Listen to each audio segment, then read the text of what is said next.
Hello, Jim!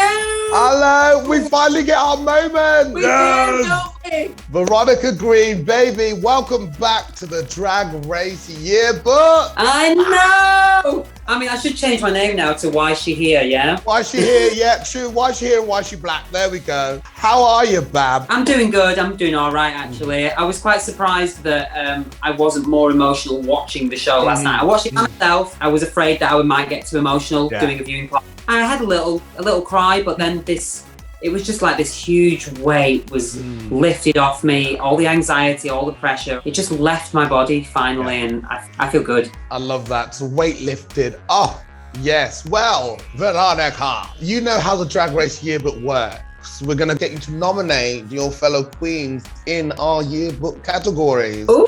The only rule is that you can't nominate yourself. You got it? Oh, no. Oh, no. I've got it. I've got it. Does the Pope shit in the woods? Is the bear a Catholic? We'd hope so. All right, let's get into it. Category is Shadiest Queen. 100% Crystal Versace. That seems to be a running theme. Sweet as pie to your face, but we'll stab you in the back. Although, to be fair, she called me old to my face. I mean... Listen, she's 19. I think anyone over the age of 22 is old. Excuse me, you cannot be condemned for being 19 and celebrated at the same time. Which is it? Is it, oh my God, you're 19, you're so amazing, or, oh, she's only 19, we'll let her off for this. Excuse me, I've lived nearly 2 lives of that. So it's like, oh no, she's only 18 twice. You know, the kids these days, they just have it all. Do you know what I mean? Weren't like that in our day. No, we didn't even have the internet. Do you know what I mean? What was it like walking back into the workroom for a second time? Oh, it was magical. I loved being on that set again. It just felt like a home from home for me. Having gone through it all once and then being able to have the opportunity to do it all again, I was relishing every single moment that I could, the good, the bad, the ugly, the lot. Loved it. There was definitely a nice, vibrant change with you this season. It was so lovely to watch. Now, most people would have assumed you'd had a bit of advantage going back, but as you revealed on your socials, that wasn't exactly the case. No, not at all. Like, before the season aired, I had to tell people, oh yeah, I've had this great advantage because I know how the game works and all of that bollocks. But the reality was that I was nearly bankrupt and in very, very bad headspace. I went through depression and was just coming out the other side of it when I caught COVID and couldn't go back to season 2. I was just riddled with anxiety. And, I've had people telling me, oh, you've had a year to prepare. And it's like, season 2 and 3 have aired within 6 months of each other. Yeah. People literally forget. Yeah. We finished filming the finale for season 2 in November, and I just had a few weeks to prepare. I was filming season 3 while season 2 was on the air. Yeah. Like, Drag Race has been my life for like 18 months. That's intense. Well, that's the theme of this week's runway, isn't it? Intense. Camping. That was intense. That was the thing. What you've shown is amazing, and I really, really praise you for that, V. Thank you so much. I always used to think that Drag Race was the pinnacle, the peak of my career, that this was the end goal. But now that I've done it and now that I've been there, I've realised it's literally just the start. Yeah. I've gone performing in pubs and clubs where I've had 2 audience members. That's the lowest I've ever performed to. And I would still perform at those kinds of venues, but now I've got this global audience. The world is my stage, and Drag Race gave that to me. So I can't thank Rue and the production team and everybody for what they do, because they do change lives, regardless of whether they're an early out or not. Category is Best Look. In the moment, I thought Rivers was quite weak, but watching it on screen, I think one of the best. I think her flight attendant look was probably one of my favourites. I would agree. I liked Rivers. But you mentioned that you didn't give yourself enough time for your outfit because you were helping others. Do you regret that now? We see that a lot in the show. I don't regret it per se, because I think for me, my head was not in competition mode in season 3. The other 11 queens were constantly asking for advice, for help, and looked up to me a lot, and they saw me more as a mentor or a support figure rather than a competitor. But for me, I did kind of feel a little bit disjointed from the rest of the cast in those sorts of terms.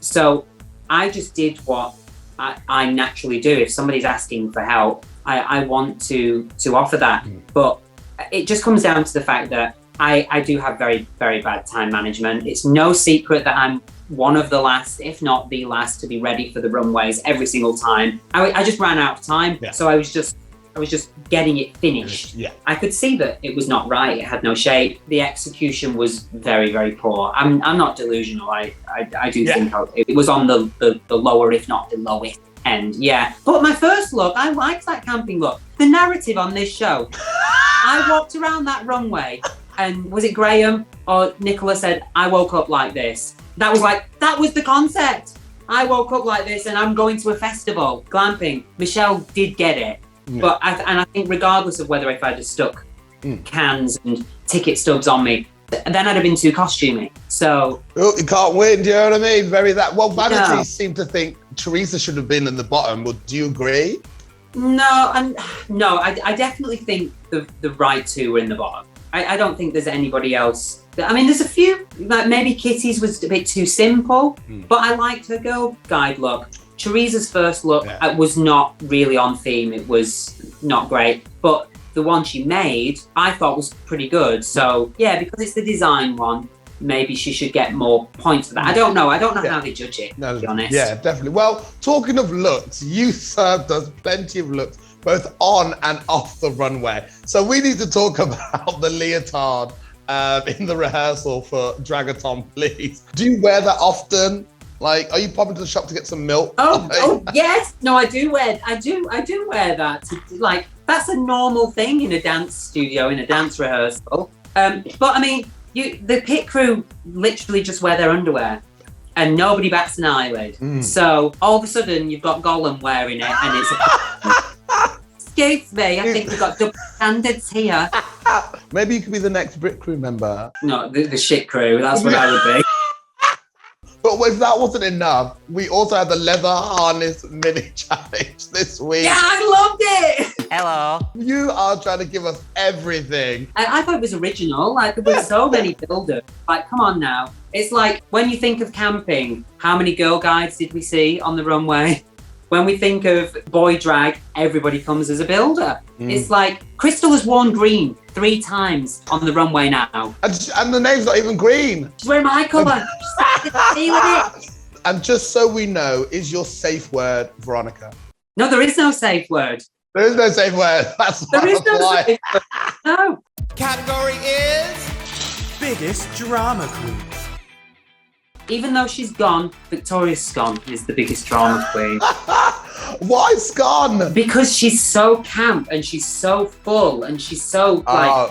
She's giving you drama. Oh my god! Yeah, she's giving all of that. I love that. Nice little twist. I like it well. Now, you never got to do your snatch game on either season. So are you sort of like disappointed or a little bit relieved? No, I'm really disappointed actually. I had to lie about my snatch game choices last time, and I told everybody it was some other choices last season because I wanted to protect my idea. But I was going to do Kate Bush. Oh, okay. Yeah. Wow. Like season 2, I was going more down the improv route, and as we learned, I'm not good at improv. So for season 3, I had a game plan, I had jokes written, I had a whole idea behind the character. So I was really excited to get to show it, but oh well, who knows? Maybe sometime I'll get to release. Wuthering Heights, yes. Is there any other challenges you would have loved to do? You did get challenged. Well, I was sent home and eliminated before the girl group challenge 2 seasons in a row now. Yeah. I would have 100% smashed that. He has seen my singing ability on season 2, and everybody is. Ooh. Oh, sorry, I went for there a second then. You went black for a second. Oh gosh, joining. You know what they say about that. Yeah, you saw I could sing on season 2, and then on season 3, you saw I could pick up choreography really, really well. Combine that together, I'd have been unstoppable. We missed out on something great. And the acting challenges as well. Like, I do act. Like, that's something that I'm really good at in life. So I was very disappointed to never be able to do an acting challenge. Fuming. They should have put acting challenges earlier on in the season, like they used to do on the American ones. You know what I mean? Yeah. Well, I mean, they could have started with the design challenge first. But then again, I probably would have gone home first then. So Category is Class Clown. without a doubt, Kitty Scott Claus. Hey. Hilarious. Mm-hmm. She's probably my pick to win. I freaking love Kitty Scott Claus. When I was there in person and translating to camera, I feel like she should have won the mini challenge last night. I feel like she should have won the Ball Busters challenge the week before. Yeah. She's comedy gold. She's brilliant. She's smart, funny. Yeah. Yeah. Now, Miss Veronica, we just have to quickly address the Veronica Mean comments. Oh gosh, a horror. She obviously apologized. Oh! She apologized, and you had a very classy response on your socials. We love to see it. How are you feeling about it now, my angel? Well, the horror did reach out, and I have ignored it, mainly because like what she thinks of me. If she doesn't like me or has mean things to say about me or whatever, that's none of my business. She can say things, whether she means them or whether she's entertaining a crowd. I'm not bothered by that because who cares? What I was bothered about was the fact that she spoiled my elimination to the world. That was what irked me because I just felt like that was just a step too far. That was in the realms of a personal attack. Yeah, so that's why I'm still not. She has reached out, she has apologized, and I'm going to acknowledge that because, you know, she's doing the right thing. But I'm not ready to address that with her yet. There'll come a time where we can chat. We will talk at some point, but not right now. Yeah, not the right time. Category is Miss Congeniality. I would probably say Charity Case. Every time that I had doubts, every time that I was getting caught up in the moment, she was always the first person to come and reassure me. She was always there telling me that I looked beautiful, that I looked good. She didn't sugarcoat things either, you know, when things needed a bit of tough love. She was also honest. She was very, very supportive of me throughout my time in the competition. So on a personal level, I just felt that she really cared about me, feelings, and my journey and what I was going through. Well, that's lovely. That's lovely. I love Charity. I know her quite personally, and she is a heart of gold. Veronica, you have had 2 sets of sisters, 2 different seasons. I don't think anyone has had your experience of Drag Race, especially with the year that we've had and everything encompassing that and around that. You should be so proud of yourself. You've done so well. You've worked really hard. And I really genuinely believe, especially in the last lip sync, you gave it everything. Yeah. And you really showed the whole world. You went, I'm not going down without a fight.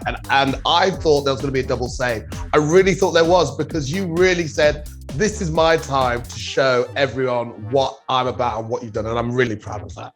I love it. Thank you. Thank you so much. I mean, to be fair, I thought it was going to be a double save as well. Like, I gave everything that I possibly could. The emotion, telling the story. And the whole reason of tearing the bits and pieces of the dress apart was I've got the music in me and I want to set it free.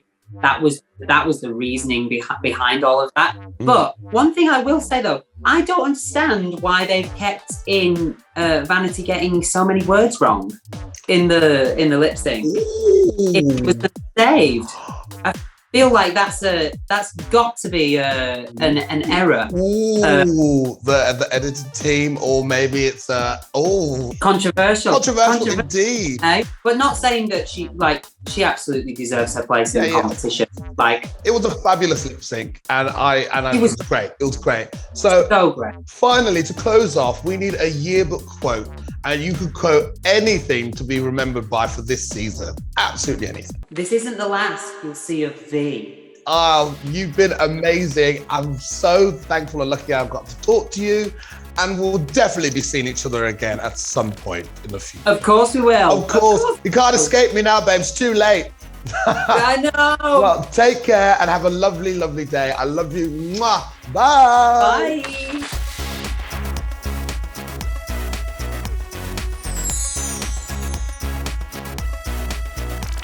See you on season 4, Yshee. Oh, don't. Listen, from what you lot have been through, I'll be in my bed. Thank you very much. You know what I mean? I don't need the stress. You could zoom in. You could zoom in. Zoom in, absolutely. I'll take RuPaul's job. Do you know what I mean? Just be the other black one.